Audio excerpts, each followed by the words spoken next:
Marie-Josée Pérec sera-t-elle celle qui portera la flamme jusqu'à la vasque olympique? Ce vendredi 26 juillet, la grande cérémonie d'ouverture des Jeux Olympiques de Paris 2024 a lieu sur la Seine, dernière étape de la torche olympique. Le mystère reste entier concernant l'identité de la personne qui allumera la célèbre vasque olympique au Jardin des Tuileries, ce même jour. Parmi les noms les plus cités, celui de Zinedine Zidane et de Marie-Josée Pérec. Alors qu'elle est invitée sur la matinale de RTL, le jour du lancement de la compétition, la triple championne olympique d'athlétisme a évoqué ce sujet.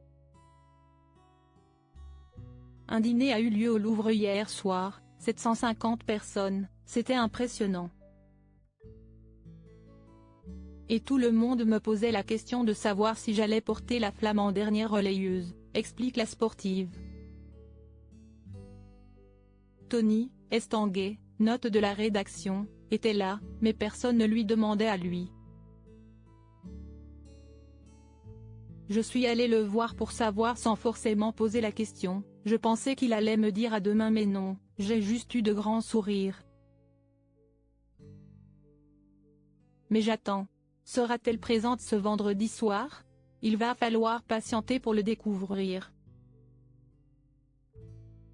Si est-il justement l'occasion d'en savoir plus sur l'athlète de 56 ans, qui peut se vanter d'être la seule Française à avoir été triple championne olympique dans sa discipline, durant sa carrière. Marie-Josée Pérec, qui a pris sa retraite sportive en 2004, est depuis devenue consultante et chroniqueuse. Toujours aussi passionnée de sport, elle a obtenu son diplôme en management sportif en 2007, au sein de l'ESSEC. Et 3 ans plus tard, elle est devenue l'heureuse maman d'un petit garçon. Nolan, de son prénom, a en effet poussé son premier cri le 30 mars 2010, lorsque Marie-Josée Pérec avait 41 ans. Aujourd'hui, mère et fils entretiennent une relation fusionnelle, bien que l'adolescent de 14 ans soit encore sous le choc de la grande notoriété de l'ancienne sportive. Un enfant qu'elle a eu avec son compagnon Sébastien Foucras, qui est également un grand sportif. Skieur acrobatique de 52 ans, il a choisi de se spécialiser dans le saut acrobatique et il a obtenu plusieurs médailles, notamment lors des Jeux Olympiques d'hiver de 1998, mais aussi des Championnats du monde de 1995 et de la Coupe du monde de 1996. Supérieur à Joe de Paris 2024, Tony Estanguet, Nikos Aliagas. Ces personnalités présentes lors de la cérémonie de passation de la flamme olympique. Une heureuse famille vivant en Corrèze depuis 25 ans, le compagnon de Marie-Josée Pérec a pris sa retraite. Lorsque cette dernière a accueilli leur premier enfant, elle avait accepté de se confier dans les colonnes de gala.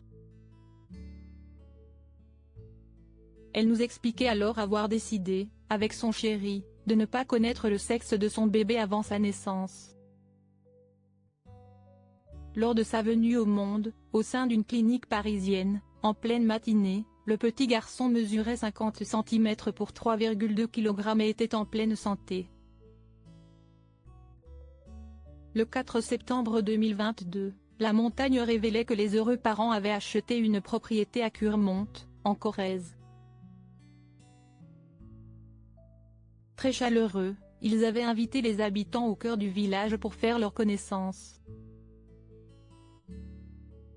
Article écrit avec la collaboration de 6 médias Crédit Photo, Cyril Moreau.